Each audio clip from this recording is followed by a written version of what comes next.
তামিম দারি রাদিয়াল্লাহু আনহু তিনি একবার 30 জন বা 40 জন সাথীকে নিয়ে সাগরে সফর করতে শুরু করলেন।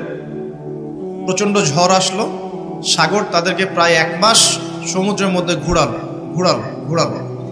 এক পর্যায়ে একটা দ্বীপে তারা নোঙর করতে পারলেন। সেই দ্বীপে তারা একটা প্রাণীকে দেখতে পেলেন, যেই প্রাণীর গায়ে প্রচুর লোম ছিল। কি ছিল? লোম। এত বেশি লোমকূপ যে তার চেহারা কোনটা আর পিছন দিক কোনটা এটা আইডেন্টিফাই করা যাচ্ছে না। এবং বিস্ময়কর বিষয় হচ্ছে এই প্রাণী কথা বলা শুরু করলো। তারা বলল, তোমরা কারা? তারা বলল, আমরা আরব থেকে এসেছি। এরকম কিছু কনভারসেশন হলো। তখন সেই প্রাণী বলল, তোমাদের অপেক্ষা করছে একজন ব্যক্তি, আমার সাথে আসো। তো তারা গিয়ে দেখলেন শেকল দিয়ে একজন ব্যক্তিকে বাঁধা আছে, যেই ব্যক্তি খুবই শক্তিশালী, তাকে শেকল দিয়ে বেঁধে রাখা হয়েছে। এবং সেই ব্যক্তি তাদেরকে জিজ্ঞাসা করছিল, তোমরা কোত্থেকে এসেছো? তামিম দারি রাদিয়াল্লাহু আনহু তিনি বলছেন, আমরা মক্কা থেকে এসেছি, মদিনা মক্কা থেকে এসেছি। কি উদ্দেশ্যে? এই উদ্দেশ্যে, তোমাদের সেখানে একজন ব্যক্তি আছে মুহাম্মদ, তার কি খবর? তামিম দারি রাদিয়াল্লাহু আনহু বলছেন, তার খবর হচ্ছে বালতির মতো। কিসের মতো? বালতির মতো। কখনো তিনি বিজয় লাভ করছেন, কখনো আবার মুশরিকরা বিজয় লাভ করছে। মানে বদরের যুদ্ধে তিনি জয়লাভ করেছেন, উহুদের যুদ্ধে আবার মুশরিকরা মুসলিমদেরকে বিপর্যয়ের সম্মুখীন করেছে। জিজ্ঞাসা করলেন, তাবারিয়া হ্রদ চেনো? তিনি বলছেন, হ্যাঁ চিনি। তাবারিয়া হ্রদে কি পানি আছে? তামিম দারি রাদিয়াল্লাহু আনহু বলছেন, হ্যাঁ পানি আছে। এই ব্যক্তি তখন বলছে, অতি শীঘ্রই সেখানে কোনো পানি থাকবে না। আবার প্রশ্ন করছেন, বাইসানের খেজুর গাছের নাম শুনেছ? তামিম দারি বলছেন, শুনেছে। সেখানে কি খেজুর আছে? তামিম দারি বলছেন, প্রচুর খেজুর আছে। এই ব্যক্তি বলছে যে অতি সত্বর সেখানে কোনো খেজুর থাকবে না। এরকম কিছু কথা বলার পরে তামিম দারি তাকে জিজ্ঞাসা করলেন, আপনি কে? এত প্রশ্ন জিজ্ঞাসা করছেন, তুমি কে? তোমার পরিচয় দাও। তখন এই ব্যক্তি বলছিলেন, আমার পরিচয় তোমরা খুব শীঘ্রই জানতে পারবে। অতি শীঘ্রই আমি এই শেকল থেকে মুক্ত হব এবং পুরো পৃথিবীতে আমি 40 দিন রাজত্ব করব। কতদিন? 40 দিন। তবে মক্কা এবং মদিনায় আমি প্রবেশ করতে পারবো না, কারণ সেখানে প্রবেশ করতে ধরলেই দেখা যাবে আল্লাহর ফেরেশতারা খোলা তরবারি হাতে মক্কা মদিনা পাহারা দিচ্ছে। তবে আমি আমার পরিচয় জানিয়ে দিচ্ছি, আমি হচ্ছি মসিহুদ দাজ্জাল। বুঝতে পারলেন? তাহলে দাজ্জালকে দ্বীপে বন্দী অবস্থায় কোন সাহাবী দেখেছেন? তামিম দারি রাদিয়াল্লাহু আনহু। তিনি এসে এই ঘটনা নবী সাল্লাল্লাহু আলাইহি ওয়াসাল্লামকে বললেন। বলার পরে নবী সাল্লাল্লাহু আলাইহি ওয়াসাল্লাম তার চেহারাটা উজ্জ্বল হয়ে উঠল। তিনি মিম্বরে দাঁড়িয়ে বললেন, আমি কি তোমাদেরকে বলিনি এইরকম একটা সত্তার কথা, এমন একটা ভয়ঙ্কর ফিতনার কথা, মসিহুদ দাজ্জালের কথা? সাহাবীরা বলেন, হ্যাঁ আপনি বলেছিলেন। তামিম দারি আজকে সেটাই দেখে এসেছে, তোমাদেরকে সেই ঘটনা সে ব্যক্ত করছে। এখান থেকে আমরা বুঝতে পারলাম যে দাজ্জাল একটা দ্বীপের মধ্যে বন্দী ছিল বা আছে। হয় ছিল বা আছে। এখন ছিল না এখনো আছে, এর উত্তর খুঁজতে হলে আরেকটা হাদিস দেখতে হবে। এটা কোন হাদিস? সহিহ মুসলিমের। নবী সাল্লাল্লাহু আলাইহি ওয়াসাল্লাম মদিনায় বসবাস করছেন, মক্কা থেকে হিজরত করে মদিনায় এসেছেন। মদিনায় মাশাআল্লাহ তিনি ইসলামিক রাষ্ট্র প্রতিষ্ঠা করেছেন। বদরের যুদ্ধ হয়েছে, উহুদের যুদ্ধ হয়েছে, খন্দকের যুদ্ধ হয়েছে। ইসলামের একটা পুরো খিলাফা স্টেট যেটা আমরা বলি সেটা কায়েম হয়েছে। এর মধ্যে খবর এলো একজন ইহুদি মায়ের একটা সন্তান আছে, একজন ইহুদি মায়ের একটা সন্তান হয়েছে। এই সন্তানটার সাথে দাজ্জালের যে আলামত এগুলো মিলে যাচ্ছে। ঠিক আছে? এই সন্তানের নাম হচ্ছে ইবনে সাইয়্যিদ। কি নাম? ইবনে সাইয়্যিদ। তো নবী সাল্লাল্লাহু আলাইহি ওয়াসাল্লাম ওমর রাদিয়াল্লাহু আনহু এবং অন্যান্য সাহাবীদেরকে নিয়ে ইনভেস্টিগেট করতে গেলেন। ইনভেস্টিগেট করতে গিয়ে তাকে ডাকলেন। ইবনে সাইয়্যিদকে ডেকে বললেন, তার চুলগুলো কোঁকড়ানো ছিল ঠিক দাজ্জালের চুলের মতোই। চোখের মধ্যে একটু সমস্যা ছিল, কারণ আমরা জানি দাজ্জালের ডান চোখে একটু সমস্যা থাকবে। আঙ্গুর কালার দেখেছেন? আঙ্গুর, চোখটা অনেকটা আঙ্গুরের মতো হবে, ফোলা। ইবনে সাইয়্যিদের কাঠামোটা মিলে যাচ্ছিল। নবী সাল্লাল্লাহু আলাইহি ওয়াসাল্লাম তাকে ডেকে বললেন, তুমি কি দেখো? ইবনে সাইয়্যিদ বলছে, আমি আরশ দেখি। কি দেখি? আরশ বোঝেন তো? আরশ মানে কি?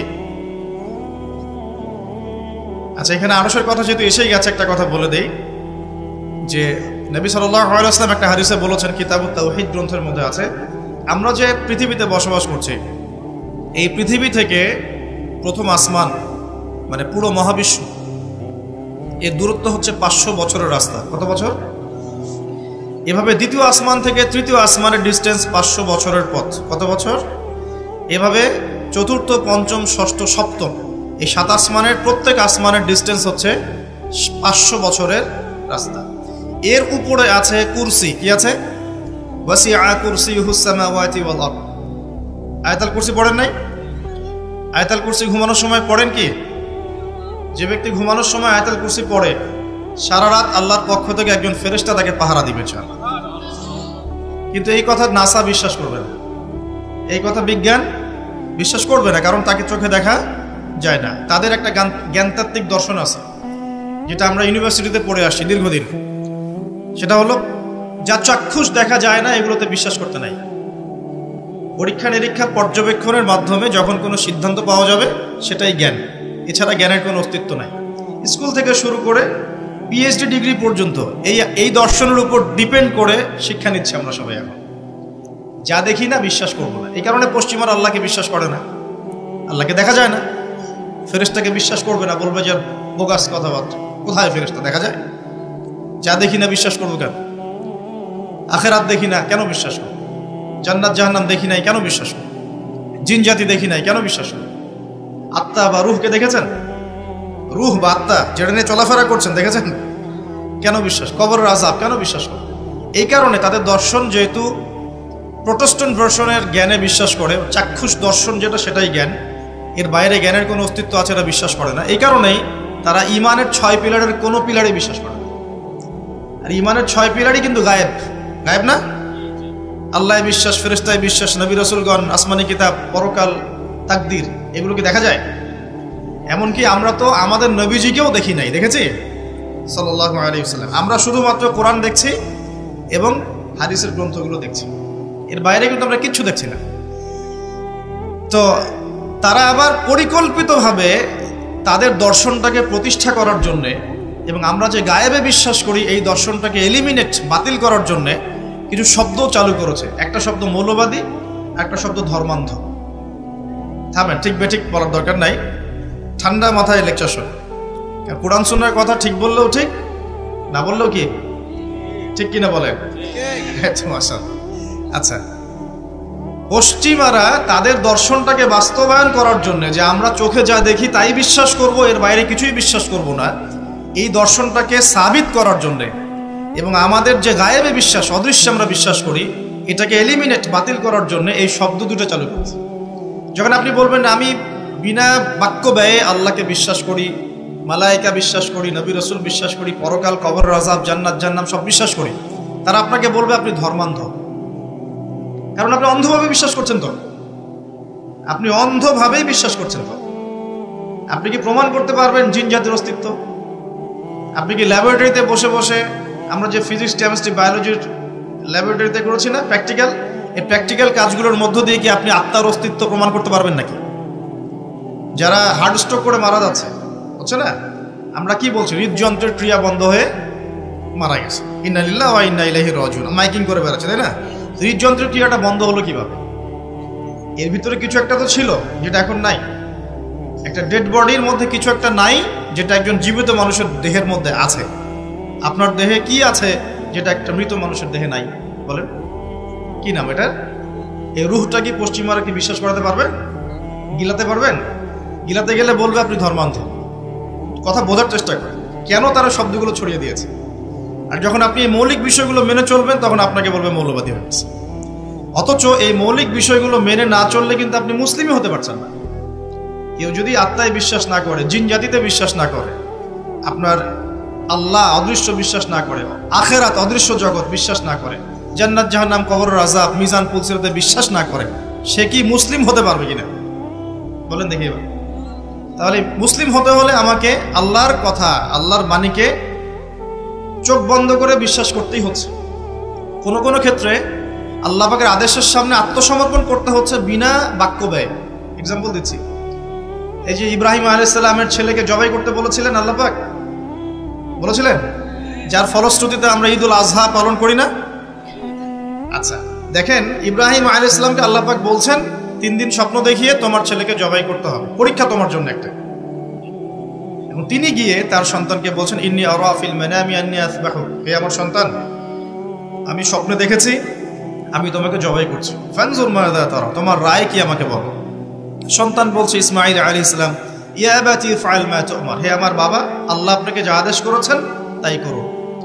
সাতাজিদুনি ইনশাআল্লাহু মিনাস সাবিরিন, ইনশাআল্লাহ আপনি আমাকে ধৈর্যশীল পাবেন। এই ছেলের বয়স কিন্তু আমাদের এই ইয়াং জেনারেশনের চেয়ে অনেক কম।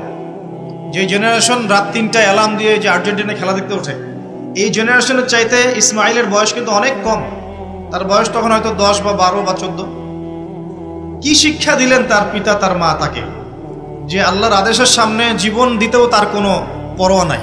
বলছে, আব্বা আপনি যা স্বপ্ন দেখেছেন, আল্লাহ আপনাকে যা আদেশ করেছেন আপনি করেন।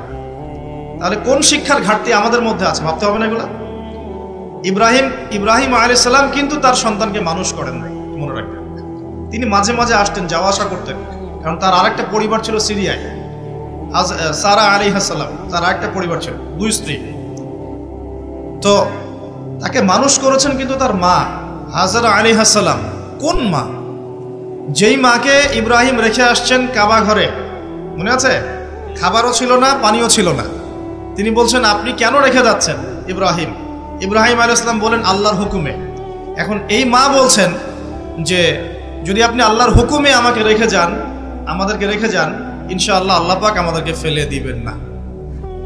তো এই মায়ের গর্ভ থেকে ইসমাইল হবে না তো কি আমাদের মা বোনদের গর্ভ থেকে ইসমাইল হবে? আমাদের মা বোনরা এখন কি করে?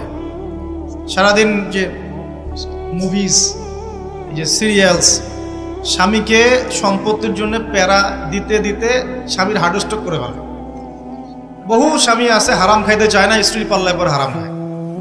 হ্যাঁ, আমি কিছু প্র্যাকটিক্যাল কথা বলছি। বহু স্বামী আছে হারাম খেতে চায় না, সন্তান সন্ততির স্ত্রীদের চাপে পড়ে তাকে 2 নাম্বারই করতে সে বাধ্য হয়। কেন করে? পরিবারের জন্য করে। আমরা কিন্তু বোকা, পুরুষ মানুষ আমরা যারা আছে, আমরা কিন্তু আসলে বোকা জাতি, জানেন? আমার বয়স অনেক কম যদিও আপনাদের চাইতে, তবে আমি কিছু বিষয় ফিল করেছি আমার লাইফে, যেটা আমি মনে করি আলহামদুলিল্লাহ আল্লাহ পাক আমাকে নিয়ামত দিয়েছে। যেমন আমি ফিল করেছি আমার লাইফে যে মানুষের আল্লাহ ছাড়া আপন বলতে কেউ নেই, এটা আমি ফিল করেছি। আল্লাহ পাক ছাড়া একজন মানুষের সত্তাগত আপন, আপনার সত্তা আত্মাগত আপন বলতে আসলে কেউ নেই। যারা আছে আমাদের আশপাশে, সবাই সবার স্বার্থে থাকে, সবাই সবার প্রয়োজনে থাকে। প্রয়োজন শেষ হলে আপনাকে চিনবেও না অনেকে। আমি যখন ইন্তেকাল করব, এমন হবে 40 দিন পর কেউ আমাদের কবর জিয়ারত করবে কিনা সন্দেহ আছে। এগুলো বাস্তবতা। আর আমরা বোকা কেন জানেন? আমরা এই দুনিয়ার মানুষদের স্বার্থেই, আমার আশপাশের মানুষগুলোর স্বার্থেই সারা জীবন আল্লাহর বিরুদ্ধে চলি, হারাম খাই, সুদ খাই, ঘুষ খাই, দুর্নীতি করে ওদের মুখে হাসি ফোটানোর জন্য। যেই মানুষগুলো আমাকেই চিনবে না পরকালে, দুনিয়াতেই মারা গেলে আমাকে চিনবে না, তো সেই মানুষগুলোর জন্য আমি আল্লাহর বিরুদ্ধে চলে যাই। আমরা বোকা না? আর দেখবেন যেসব পুরুষের সৎ থাকতে চায় তারা শেষ বয়সে খুব একা হয়ে পড়ে।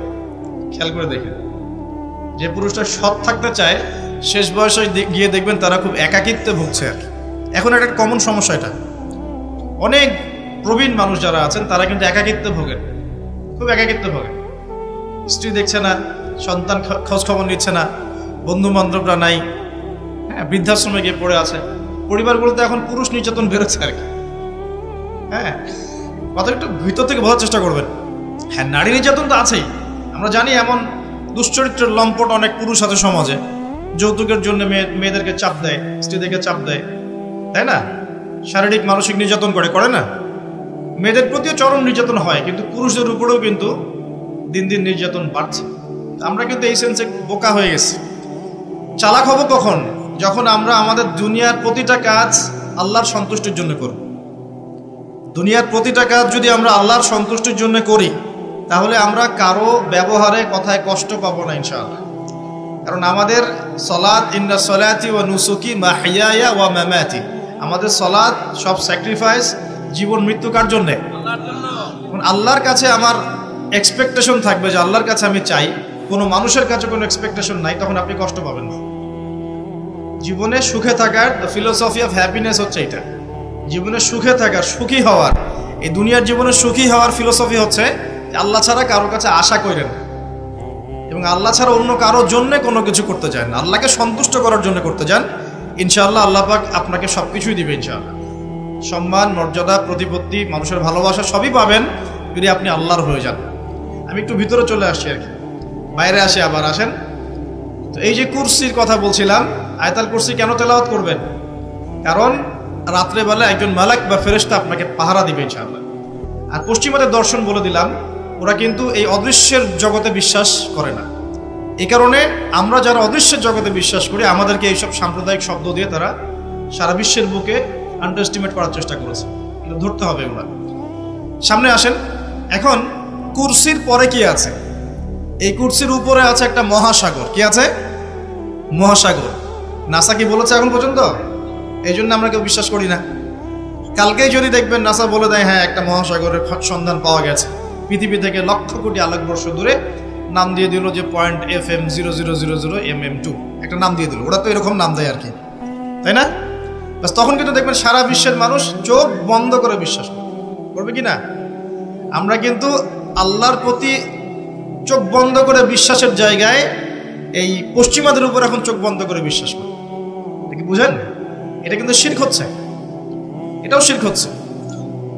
তো একটা কথা মিস করে গেছি, ইব্রাহিম আলাইহিস সালাম জবাই করার যে পরীক্ষায় পড়েছিলেন, তখন কিন্তু তিনি প্রশ্ন করেননি আল্লাহকে, আল্লাহ একজন মাসুম বাচ্চাকে কেন জবাই করব, এর পিছনে যুক্তি কি, এর পিছনে বিজ্ঞান কি, এর পিছনে দর্শন কি, প্রশ্ন করেছিলেন?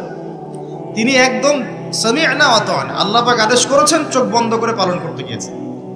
ইব্রাহিম আলাইহিস সালাম অন্ধভাবে আল্লাহর আদেশ মেনে চললেন না? আর ইব্রাহিম আলাইহিস সালাম সবচেয়ে বড় মুসলিম না আমি সবচেয়ে বড় মুসলিম? বলেন, কে এই উম্মার নামকরণ করেছেন মুসলিম? সূরা হজ পড়ে দেখেন, হুয়া সাম্মাকুমুল মুসলিমিন। এই হুয়া মানে কে? মিল্লাতে আবিকুম ইব্রাহিম, ইব্রাহিম আলাইহিস সালামের মিল্লাত, তিনি তোমাদের পিতা, যিনি তোমাদের নামকরণ করেছেন কি? মুসলিম। আর আমাদের আদি পিতা হচ্ছেন আদম আলাইহিস সালাম। তো দেখুন প্রিয় ভাইরা, এই মহাসাগরের উপরে আছে কুরসি, যার কথা আমি বলতে গিয়ে এখানে আসলাম। ইবনে সাইয়্যিদ কি বলছে? সে কি দেখে মনে আছে না ভুলে গেছেন? ইবনে সাইয়্যিদ কে? নবী সাল্লাল্লাহু আলাইহি ওয়াসাল্লাম যাকে ইনভেস্টিগেট করছেন মদিনায়, কোথায় একটু খেয়াল রাখেন, তামিমদারি দ্বীপে দেখে আসছেন। কোথায় দেখে আসছেন? দ্বীপে। আর নবী সাল্লাল্লাহু আলাইহি ওয়াসাল্লাম ইনভেস্টিগেট করছেন কোথায়? মদিনায়। আচ্ছা, তো এখন এই ব্যক্তি বলছে আমি আরশ দেখি। নবী সাল্লাল্লাহু আলাইহি ওয়াসাল্লাম বলে আরশ কোথায়? সে বলছে আরশ পানির উপরে। কোথায়? পানির উপর। তখন নবী সাল্লাল্লাহু আলাইহি ওয়াসাল্লাম বলছেন তুমি তো তাহলে শয়তানের আরশ দেখছো। কার আরশ দেখছে? শয়তানের কিন্তু আরশ আছে, শয়তানেরও কিন্তু একটা আরশ আছে। কোথায় এটা জানেন? সমুদ্রের উপরে। অনেকে বলে যে ভাই বারমুদা ট্রায়াঙ্গেলে আছে নাকি, এটা আমরা জানি না, এভাবে বলা যাবে না, এটা আমরা ব্যাখ্যা করতে পারবো না, আল্লাহ ভালো জানেন। তো এখন শয়তানও কিন্তু সিংহাসনে বসে, দিন শেষে বসে ওর যে চেলা চামুন্ডা যারা আছে ওদেরকে ডাকে, ডেকে বলে আজকে কি করাইছো তোমরা? একজন বলে যে আমি তো জেনা করাই দিছি দুজনের মধ্যে, আমি মদ খাইয়েছি মানুষকে, আমি মানুষকে পরকীয়া লিপ্ত করেছি, আমি একজনকে একজনের বিরুদ্ধে উস্কে দিয়ে হত্যা করিয়ে দিয়েছি। এরকম করে শয়তানরা বলতে থাকে। তো ইবলিস বলে না, তোমরা তেমন কোনো কাজ করতে পারো না। ইতিমধ্যে একজন শয়তান এসে বলে যে আমি একটা কাজ করেছি। কি কাজ করেছো? যে আমি একটা পরিবারের স্বামী স্ত্রীর মধ্যে বিচ্ছেদ ঘটিয়ে দিয়েছি। কি করেছে? এটা এখন বেশি হচ্ছে না? বেশি হচ্ছে না? আপনারা খবর রাখেন না মনে হয়, পড়াশোনা করে দেখেন, প্রতি 3-4 মিনিট একটা ডিভোর্সের ঘটনা ঘটে, প্রতি 3-4 মিনিটের মধ্যে। তো এবার শয়তান তাকে ডাকে, এদিকে আসো, তুমি একটা কাজের কাজ করেছো। তখন নিজের গলার যে মালা বা যেটা আমরা গোল্ড মেডেল বলি, অ্যাওয়ার্ড যেটা বলি, এটা তার গলায় সে পরিয়ে দেয়, দিয়ে বলে তুমি একটা কাজের কাজ করেছো। তার মানে আমরা বুঝতে পারলাম শয়তানের কাছে সবচেয়ে বড় একটা মিশন কি? পরিবারগুলোকে ধ্বংস করে দেয়। খুব সতর্ক থাকতে হবে আমাদের সবাইকে। আল্লাহ পাক আমাদের সবাইকে ধৈর্য দান করলেন। আর পরিবার টিকে থাকে ধৈর্যের উপরে।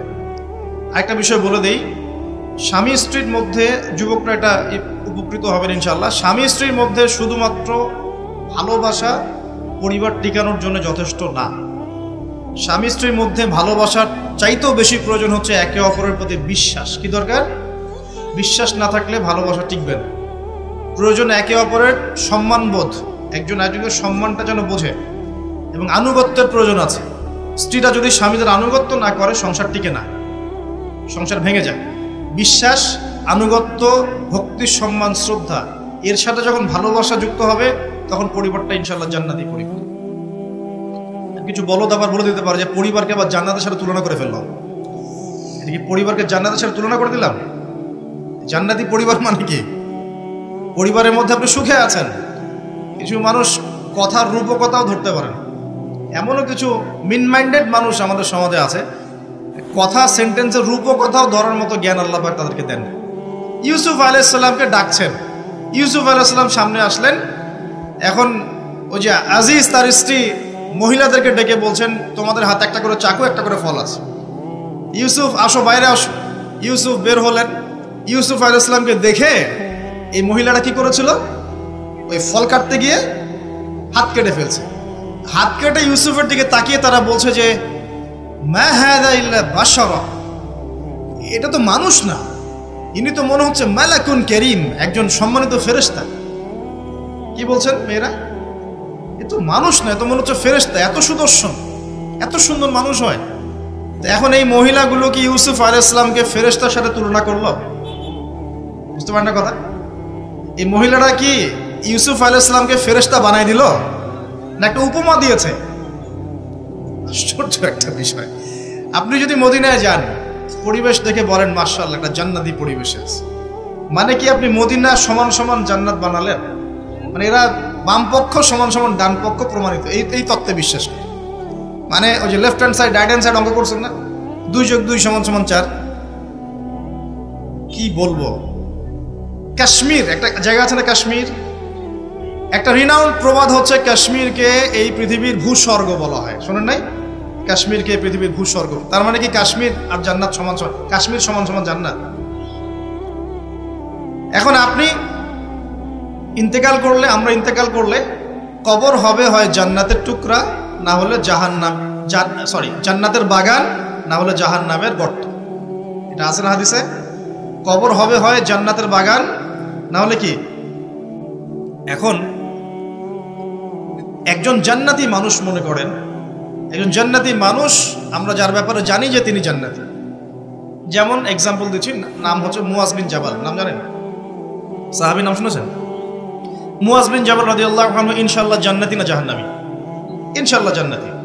এখন মাওলানা তারেক জামিল সাহেব, তিনি তার হাফিজাহুল্লাহ তার কবর জিয়ারত করতে গিয়েছে এই কয়েকদিন আগের ঘটনা।